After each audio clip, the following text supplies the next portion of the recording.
अस्सलामुअलैकुम। आज की एक और ऑनलाइन क्लास के साथ हम हाजिर हैं और हम अपना लीनियर फंक्शन के टॉपिक को आगे बढ़ाते हुए आज ब्रेक इवन के अमूर का तज़किरा करेंगे। सबसे पहले ये जानेंगे कि ब्रेक इवेंट एनालिसिस क्या होता है, इससे मुराद क्या है। In a break-even analysis, the primary objective is to determine the break-even point. The break-even point may be expressed in terms of volume of output or level of activity, total sales in amount or possible percentage of production capacity. For example, it might be stated that a firm will break even at 1 lakh units of output when total sales equal rupees 2.5 million, or when the firm is operating at 60% of its plant capacity. Break even analysis से मुराद वो point होता है जहां पे हमें ना profit होता है और ना ही लॉस होता है। इस मरकज पे जगह पर रेवेन्यू कॉस्ट के बराबर हुआ करती है।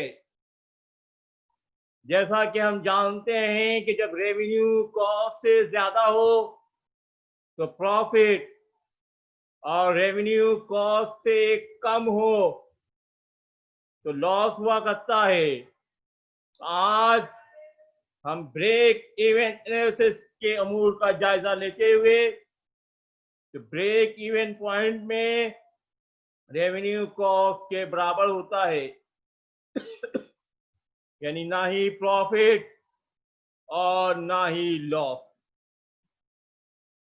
ब्रेक इवन आप वॉल्यूम ऑफ आउटपुट यूनिट में भी मालूम कर सकते हैं कि कितने यूनिट चाहिए कि हमें ब्रेक इवेंट हासिल हो जाए। 25,000 यूनिट पे, 30,000 यूनिट पे, 40,000 यूनिट पे। तो आप आउटपुट मालूम करते हैं कि कितना आउटपुट तैयार किया जाए, आपकी क्या एक्टिविटी हो, कितनी सरगर्मियां हो, क्या आप अपने ब्रेक इवन का मकसद हासिल कर सकें। हो सकता है कि आप टोटल सेल्स इन अमाउंट के जरिए भी ब्रेक इवन मालूम कर सकते हैं कि हम कितने की सेल करें, 1 लाख की सेल करें, 2 लाख सेल करें, 5 लाख जब हमारी सेल हो, जब हमें ब्रेक इवन हो तो आप सेल की अमाउंट के जरिए भी ब्रेक इवन मालूम कर सकते हैं। और ये भी हो सकता है कि जो आपकी कैपेसिटी है, कितनी प्रोडक्शन है, उस प्रोडक्शन के मुताबिक जो है आप ब्रेक इवन तैयार कर सकते हैं। इसमें हमने तीनों मिसाल ले ली है कि 1 लाख यूनिट मिसाल के तौर पर एग्जाम्पल दी है। 1 लाख यूनिट तैयार किया जाए, आपको ब्रेक इवन हासिल हो जाएगा जब आपकी सेल, या दूसरी मिसाल ये है सेल इन अमाउंट की, तो अगर आप 2.5 मिलियन की सेल करते हैं तो इस सूरत हाल में भी आपको ब्रेक इवन हासिल हो जाएगा। और साथ ही साथ तीसरी मिसाल की भी एक एग्जाम्पल दी गई है कि अगर आप जो प्लांट कैपेसिटी है उसको 60% यूज कर लेते हैं तो आप अपने ब्रेक इवन के मकसद को पालेंगे, उसमें कामयाब हो जाएंगे। Break even analysis the method of performing break-even analysis are rather straightforward, and there are alternative ways of determining the break-even analysis. The usual approach is as follows. Formulate total cost, the function of X, the labor of output. Formulate the total revenue function as a function of X. Think break-even condition exists when total revenue equals total cost. Cost function equal to revenue function, and solve for X. The result value of X is the break-even level of output and might be denoted by X break-even. सबसे आसान तरीन तरीका car जो अमूमन use किया जाता है वो है कि आप कॉस्ट फंक्शन मालूम करें। और पिछली ही क्लासों में हमने कॉस्ट फंक्शन किस तरह मालूम किया जाता है, किस तरह सेट किया जाता है, उसको सेट करने की, उसकी इक्वेशन बनाने की हमने तरीका कार देखा। साथ साथ रेवेन्यू फंक्शन की भी जरूरत होगी, इस उमूर का भी हमने जायजा ले चुके। और जब आपके पास रेवेन्यू फंक्शन आ जाए, कॉस्ट फंक्शन आ जाए, तो अब आपके लिए ब्रेक इवन मालूम करना कोई पेचीदा अमूर नहीं है। क्यों? ब्रेक इवन एनालिसिस बराबर होता है किसके बराबर होता है? जब रेवेन्यू फंक्शन कॉस्ट फंक्शन के बराबर हो जाए। ग्रुप एक सवाल है, सवाल के जरिए हम उसे प्रूव करेंगे, समझाएंगे। Group of engineer is interesting in forming a company to produce smoke detectors. They have developed or designed an estimated variable cost per units, including materials, labors, and marketing cost are rupees 22.50. This cost associated with the formation, operation, and management of the company, and the purchase of equipment and machinery. Total rupees 2,50,000. They estimate that a selling price will be rupees. Each determine the number of smoke detectors which must be sold in order for the firm to break even point. Preliminary marketing data, B point है, preliminary marketing data indicate that the firm can expect to sell 30,000 smoke detectors over the life of the project. If the detectors are sold for rupees 30 per unit, determine expected profit at this level of point of output. अब इस सवाल के उर्दू मतलब यह है कि एक engineer है, ग्रुप ऑफ इंजीनियर है जो एक कंपनी कायम कर रहे हैं और स्मोक डिटेक्टर जो है वो प्रोड्यूस करेंगे, बनाएंगे। उसके लिए उन्होंने तमाम तरह जो अंदाजे लगाए हैं, वो अंदाजे जो उनकी एस्टिमेशन है वो वेरिएबल कॉस्ट के मुतालिक है कि वेरिएबल कॉस्ट 22.50 होगा, जिसमें तमाम किस्म की लेबर कॉस्ट, वेरिएबल कॉस्ट शामिल हैं। अगर अलग अलग दी हुई होती तो हम वेरिएबल कॉस्ट को टोटल करते, लेकिन तमाम तर वेरिएबल कॉस्ट इन्होंने एक साथ मर्ज करके दी हैं, जम करके दी हैं। साथ साथ फिक्स कॉस्ट भी उन्होंने बता दिया है जो 2,50,000 है। अब आपको ये बताना है कि कितने यूनिट्स सोल्ड आउट किए जाएं कि ये मकसद ब्रेक इवन का हासिल हो जाए। और अगर कंपनी 30,000 डिटेक्टर्स फ्लो करने में कामयाब होती है तो उस सूरत हाल में उनका मुनाफा क्या होगा? तो आइए अब इस सवाल का हम जायजा लेते हैं। रेवेन्यू फंक्शन जो है हमारे पास कितना है, अगर आप सवाल में देखें तो इनके पास ₹30 है, इन्होंने प्राइस रखी है ₹30 है। तो रेवेन्यू फंक्शन हमारे पास ₹30 है और कॉस्ट फंक्शन जो है हमारे पास 22.50 प्लस 2,50,000 है।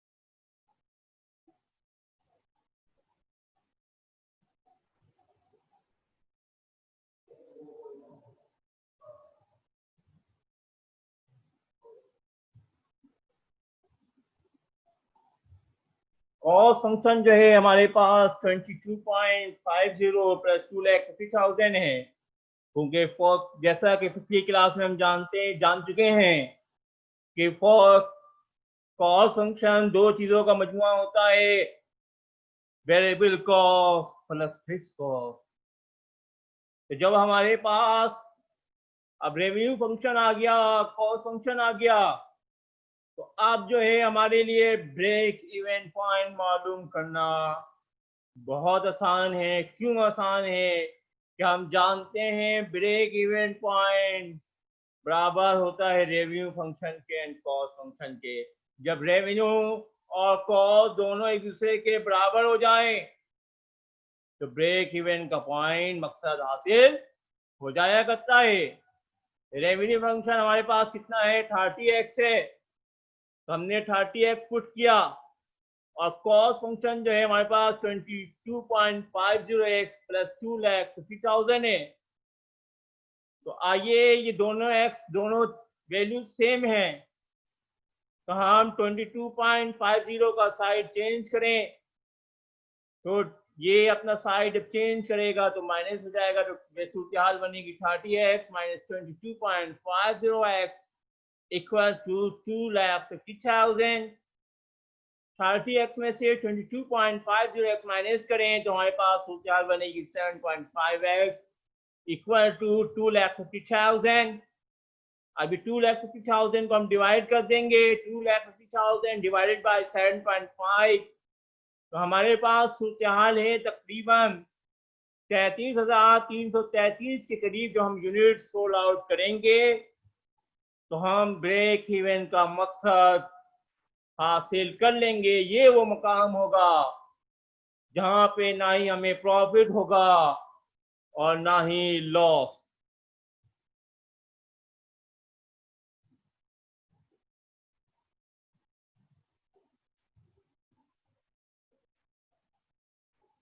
अब इसमें हमने एक चीज सॉल्व करना छोड़ दी है, वो है कि अगर 30,000 यूनिट सोल्ड आउट किया जाए तो कितना मुनाफा होगा। इसको अभी हम यहीं पे सॉल्व कर लेते हैं।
अब हमने जो है यहाँ पे टोटल प्रॉफिट जो मालूम किया है, तो अगर सूरत हो 30,000 यूनिट आप सेल करने में कामयाब हों, तो इस सूरत में मुनाफा कितना होगा, तो हम जानते हैं प्रॉफिट फंक्शन इक्वल टू होता है रेवेन्यू फंक्शन में से अगर आप कॉस्ट फंक्शन माइनस कर दें, रेवेन्यू से में से कॉस्ट माइनस कर दें, तो आपके पास प्रॉफिट हासिल हो जाएगा।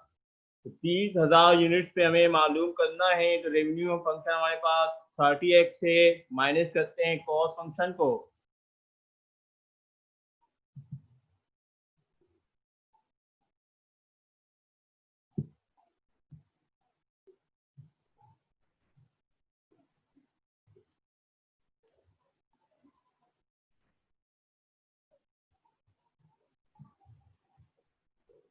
तो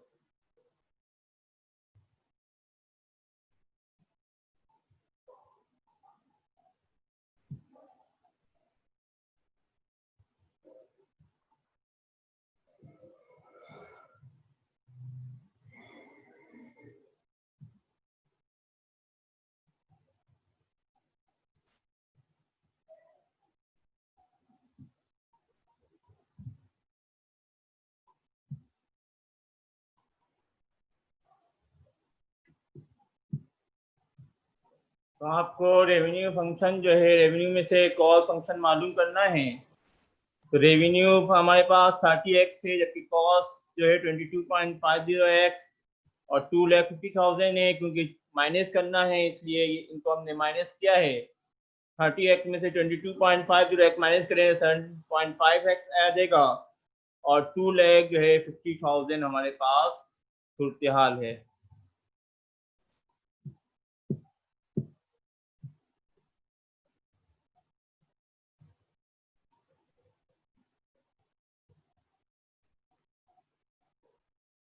तो हमारे पास रेवेन्यू फंक्शन जो बना है वो 7.5x है और 2,50,000 है। तो अगर हम इसके जरिए सेल मालूम करें, सेल का यूनिट रखें 30,000, तो हमारे पास 2,25,000 माइनस 2,50,000 है। तो मुनाफा जो है, रेवेन्यू जो है हमारे पास 2,25,000 है और कॉस्ट जो है हमारी 2,50,000 है। तो इस सूरत हाल में जो है हम 25,000 का जो है नुकसान कर रहे हैं। फिक्स कॉस्ट ब्रेक इवन मालूम करने का एक और तरीक़ाकार है, एक और सूरत हाल है कि अगर आप फिक्स कॉस्ट को जितना जल्दी रिकवर करते हैं, जितना रिकवर करते हैं, उस तरीके से मालूम कर सकते हैं। यानी ब्रेक इवन हम मालूम कर सकते हैं fix cost divided by contribution fix cost and a profit and a selling price. अब हमारे पास सूरत हाल है कि फिक्स कॉस्ट मालूम कर सकते हैं fix cost divided by p minus b. P जो है इसमें सेलिंग प्राइस को जाहिर कर रहा है, और जो वी है वो हमारा वेरिएबल कॉस्ट को जाहिर कर रहा है। कंट्रीब्यूशन मार्जिन, जितना जल्दी जो है आप सेलिंग प्राइस और वेरिएबल प्राइस के दरमियान जितना डिफरेंस होगा, उसे जो है हम कंट्रीब्यूशन मार्जिन कहते हैं, contribution fix cost and profit कहते हैं।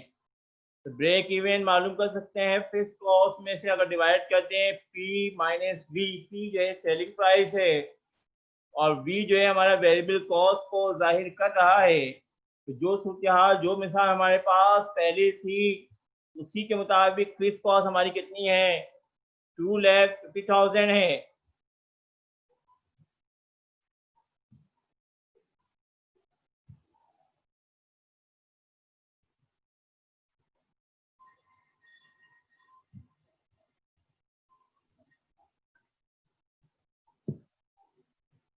और हमारी जो सेलिंग प्राइस है वो 30 है और वेरिएबल प्राइस जो है 22.50 है। जो सवाल हम सॉल्व कर रहे हैं उसमें फिक्स कॉस्ट 2,50,000, सेलिंग प्राइस 30 और वेरिएबल कॉस्ट जो है 22.50 है। तो 2,50,000 एज इट इज उतरेगा। 30 में से 22.50 माइनस कर दें तो 7.5 आएगा। तो 2,50,000 डिवाइडेड बाय 7.5 तकरीबन 33,333 यूनिट जो है रिक्वायर्ड होगा ब्रेक इवन हासिल करने के लिए। एक और मिसाल है, a professional organization is planning its annual convention to be held in San Francisco. Arrangements are being made with a large hotel in which the convention will be held.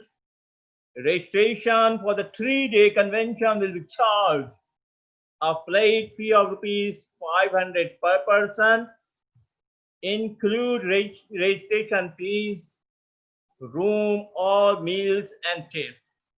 The hotel charges for the organization rupees 20,000 for the use of facilities such as meeting rooms, hall room and facilities. In addition, the hotel charges rupees 295 per person for rooms, meals and trips. The professional organization appropriates rupees 125 of the 500 fees as the annual dues to be deposited in the treasury of the national office.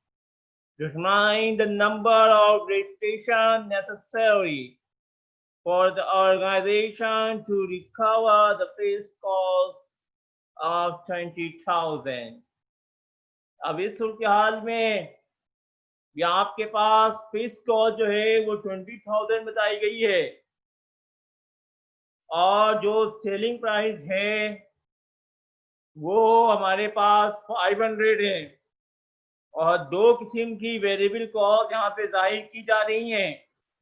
Hotel charges rupees 295 पर person for the room, meals and tips, and दूसरी जो fees है the professional organisation एप्रोप्रिएट्स rupees 125 और the 500 पर person fees. क्या आप जो 500 रुपए कमाएंगे उसमें से 125 रुपए जो है नेशनल ऑफिस के अकाउंट में जमा करवाना है। दो किस्म के वेरिएबल कॉस्ट से अब आपको ये बताना है कि आप कितने जो नंबर ऑफ रजिस्ट्रेशन कंप्लीट करें, क्या आपको ब्रेक इवन हासिल हो जाए, यानी 20,000 आपकी जो फीस कॉस्ट है वो रिकवर हो जाए। और इसके लिए आपके पास जो सेलिंग प्राइस है वो 500 है, टिकट जो है रजिस्ट्रेशन फीस जो है वो 500 है, लेकिन इसमें आपकी दो वेरिएबल कॉस्ट भी इंक्लूड होती हैं, एक 295 है, दूसरी 125 है। तो ब्रेक इवन इक्वल टू होता है fixed cost divided by p minus we.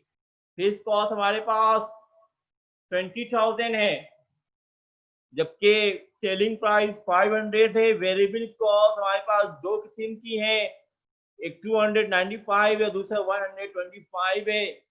दोनों को ऐड करें तो 420 बनेगा। तो ये 420 हमने पुट किया है। 20,000 डिवाइडेड बाय 500 में से 420 माइनस करें 80 आएगा। 20,000 डिवाइडेड बाय 80 जो हमारे पास ब्रेक इवन जो है 250। तो आपको 250 रजिस्ट्रेशन कंप्लीट करेंगे, अपना मकसद हासिल कर सकेंगे कि आपको ब्रेक इवन हासिल होगा। यानी 250 रजिस्ट्रेशन में ना ही आपको प्रॉफिट होगा ना ही लॉस होगा। इससे कम रजिस्ट्रेशन करेंगे नुकसान होगा, और इससे जितने ज्यादा यूनिट सोल्ड करेंगे मुनाफा बढ़ता चला जाएगा। ये 250 की जगह 245 रजिस्ट्रेशन करते हैं, नुकसान का सामना करना पड़ेगा।